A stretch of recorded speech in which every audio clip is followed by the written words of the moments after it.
अशनीर ग्रोवर बड़े सपने देखने वाला युवक था। भारत के एक छोटे से शहर में पले बड़े वह हमेशा बिजनेस और एंटरप्रेन्योरशिप की दुनिया से आकर्षित थे। एक बच्चे के रूप में भी वह सफल एंटरप्रेन्योरशिप के बारे में पढ़ने और उनकी रणनीतियों का अध्ययन करने में घंटों व्यतीत करते थे। जैसे जैसे वे बड़े होते गए, उद्यमिता के लिए अशनीर का जुनून और तेज होता गया। वह प्रतिष्ठित भारतीय प्रौद्योगिकी संस्थान आईआईटी में इंजीनियरिंग की पढ़ाई करने गए, लेकिन उनका दिल हमेशा अपना खुद का व्यवसाय शुरू करने पर लगा रहा। स्नातक स्तर की पढ़ाई के बाद उन्हें एक शीर्ष सलाहकार फर्म में नौकरी मिली, लेकिन वह जानते थे कि यह उनके वास्तविक लक्ष्य की ओर केवल एक कदम था। 2011 में अशनीर ने छलांग लगाए और अपनी पहली कंपनी साइट्रस पे नामक भुगतान कंपनी की स्थापना की। यह एक जोखिम भरा कदम था, लेकिन उनका मानना था कि वे भुगतान के क्षेत्र में वास्तव में कुछ नवीन और विघटनकारी बना सकते हैं। उन्होंने अपनी सारी ऊर्जा और संसाधनों को उद्यम में लगा दिया, इसे सफल बनाने के लिए दिन रात काम किया और यह भुगतान किया। कुछ वर्षों के भीतर साइट्रस पे भारत में अग्रणी भुगतान कंपनियों में से एक बन गया था, जिसके पास बढ़ते ग्राहक आधार और नवाचार और विश्वसनीयता की प्रतिष्ठा थी। अशनीर को भारतीय स्टार्टअप दृश्य में एक उभरते हुए सितारे के रूप में प्रतिष्ठित किया गया था और उन्होंने जल्दी ही एक समझदार और आगे की सोच रखने वाले एंटरप्रेन्योर के रूप में ख्याति प्राप्त कर ली। लेकिन अशनीर अपनी ख्याति पर आराम करने से संतुष्ट नहीं थे। वह हमेशा नई चुनौतियों और अवसरों की तलाश में रहते थे और 2018 में उन्होंने अपने करियर की सबसे बड़ी चुनौतियों में से एक को लेने का फैसला किया, भारत की सबसे बड़ी और सबसे सफल फिनटेक कंपनियों में से एक पेटीएम का सीईओ बनना। पेटीएम में अशनीर को एक कठिन काम का सामना करना पड़ा, एक पहले से ही सफल कंपनी को लेना और इसे एक वैश्विक बिजली घर में बदलना। लेकिन वह चुनौती के लिए तैयार था। उन्होंने अपनी ट्रेडमार्क ऊर्जा, जुनून और रचनात्मकता को भूमिका में लाया और उन्होंने जल्दी से पेटीएम की रणनीति और दिशा की फिर से कल्पना करना शुरू कर दिया।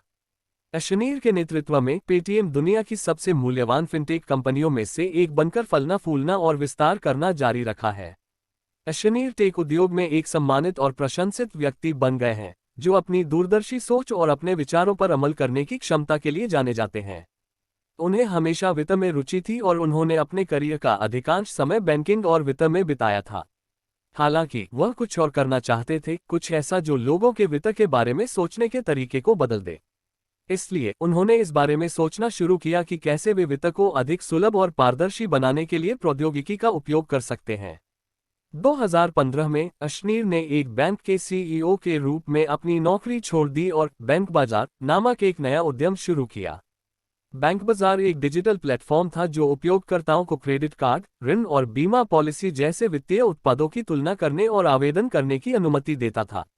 अशनीर का मानना था कि प्रौद्योगिकी का उपयोग करके वह लोगों को अधिक सूचित वित्तीय निर्णय लेने में मदद कर सकता है। सफर आसान नहीं था। अशनीर को निवेशकों को अपनी दृष्टि में विश्वास करने और ग्राहकों को अपने मंच पर विश्वास करने के लिए राजी करना पड़ा। हालांकि उनकी मेहनत रंग लाए। बैंक बाजार जल्दी ही एक लोकप्रिय मंच बन गया और कुछ ही वर्षों में ये भारतीय फिनटेक उद्योग में अग्रणी खिलाड़ियों में से एक बन गया। लेकिन अशनीर संतुष्ट नहीं था, वह और अधिक करना चाहता था। 2018 में उन्होंने बैंक बाजार छोड़ दिया और पेटीएम नामक एक अन्य फिनटेक स्टार्टअप में शामिल हो गए, जो पहले से ही भारतीय बाजार में एक अच्छी तरह से स्थापित ब्रांड था। पेटीएम एक डिजिटल वॉलेट और भुगतान प्लेटफॉर्म था जो उपयोगकर्ताओं को उपयोगिता बिल, मूवी टिकट और ऑनलाइन खरीदारी सहित विभिन्न सेवाओं के लिए भुगतान करने की अनुमति देता था। पेटीएम में अशनीर की भूमिका कंपनी के वित्तीय सेवा प्रभाग का नेतृत्व करने की थी, जिसमें ऋण देना, बीमा और धन प्रबंधन शामिल था। उनके नेतृत्व में पेटीएम 400 मिलियन से अधिक उपयोगकर्ताओं और 16 बिलियन डॉलर से अधिक के मूल्यांकन के साथ भारत में सबसे तेजी से बढ़ने वाली फिनटेक कंपनियों में से एक बन गई। आज अशनीर को भारतीय फिनटेक उद्योग में सबसे सफल एंटरप्रेन्योरशिप में से एक के रूप में जाना जाता है। उनके नवोन्मेषी विचारों और उद्यमशीलता की भावना ने लाखों लोगों को अधिक आसानी से और पारदर्शी रूप से वित्तीय सेवाओं तक पहुंचने में मदद की है। वह अपने परोपकारी कार्यों के लिए भी जाने जाते हैं और भारत में शिक्षा और स्वास्थ्य संबंधी पहलों का समर्थन करने में सक्रिय रूप से शामिल हैं। कड़ी मेहनत, दृढ़ संकल्प और जोखिम लेने की इच्छा के माध्यम से अशनीर ग्रोवर अपनी पीढ़ी के सबसे सफल एंटरप्रेन्योरशिप में से एक बन गए हैं। उनकी कहानी किसी भी व्यक्ति के लिए प्रेरणा है जो व्यवसाय और प्रौद्योगिकी की दुनिया में बदलाव लाने का सपना देखता है। हम अशनीर ग्रोवर द्वारा लिखित दोगलापन की पुस्तक सारांश के साथ साहित्य की रोमांचक दुनिया में तल्लीन होंगे। ये पुस्तक एक आकर्षक और विचारोत्तेजक पठन है जो पाठकों को 7 मनोरम अध्यायों की यात्रा पर ले जाती है। तो आगे की हलचल के बिना चलिए सीधे अंदर आ जाते हैं। अध्याय 1, प्रस्तावना। पुस्तक की शुरुआत एक प्रस्तावना से होती है जो कहानी के लिए मंच तैयार करती है। हमारा परिचय नायक राहुल से होता है, जो दुनिया में अपनी जगह पाने के लिए संघर्ष कर रहा एक युवा है। वह विभिन्न व्यक्तिगत मुद्दों से निपट रहा है, जिसमें एक असफल संबंध और उद्देश्यहीनता की भावना शामिल है। प्रस्तावना क्लिफहैंगर पर समाप्त होती है, जिससे पाठक ये जानने के लिए उत्सुक हो जाते हैं कि आगे क्या होता है। अध्याय 2, शुरुआत। अध्याय 2 वहीं से शुरू होता है जहां प्रस्तावना छूटी थी। हम सीखते हैं कि राहुल ने अपने जीवन से एक ब्रेक लेने और आत्मखोज की यात्रा शुरू करने का फैसला किया है। वह एक दूरस्थ स्थान पर एक अकेले यात्रा पर जाने का फैसला करता है, जहां वह स्पष्टता और दिशा पाने की उम्मीद करता है। अध्याय परिदृश्य के सुंदर वर्णन और उन भावनाओं से भरा है जो राहुल रास्ते में अनुभव करते हैं। अध्याय 3, मुठभेड़। इस अध्याय में संयोग से राहुल का सामना एक रहस्यमय अजनबी से होता है, जो उसे कुछ जीवन बदलने वाली सलाह देता है। अजनबी, जो डोगला के नाम से जाना जाता है, राहुल को डोगलापन की अवधारणा के बारे में बताता है, जिसका अर्थ है दोहरे दिमाग या स्वयं के बारे में अनिश्चित होना। डोगला के शब्द राहुल के साथ गूंजते हैं और वह अपने जीवन को एक नई रोशनी में देखने लगता है। अध्याय 4, भीतर की यात्रा। अध्याय 4 राहुल को अपने अतीत पर विचार करते हुए और अपने वर्तमान को समझने की कोशिश करते हुए देखता है। वह अपने डर और असुरक्षा का सामना करता है, इस तथ्य के साथ कि वह अपना जीवन ऑटोपायलट पर जी रहा है। यह अध्याय आत्मचिंतन और आत्म जागरूकता के महत्व का एक शक्तिशाली अनुस्मारक है। अध्याय 5, आगे की राह। इस अध्याय में राहुल अपने भविष्य का नक्शा बनाना शुरू करता है। वह अपने लिए नए लक्ष्य निर्धारित करता है और उन्हें प्राप्त करने की दिशा में ठोस कदम उठाने लगता है।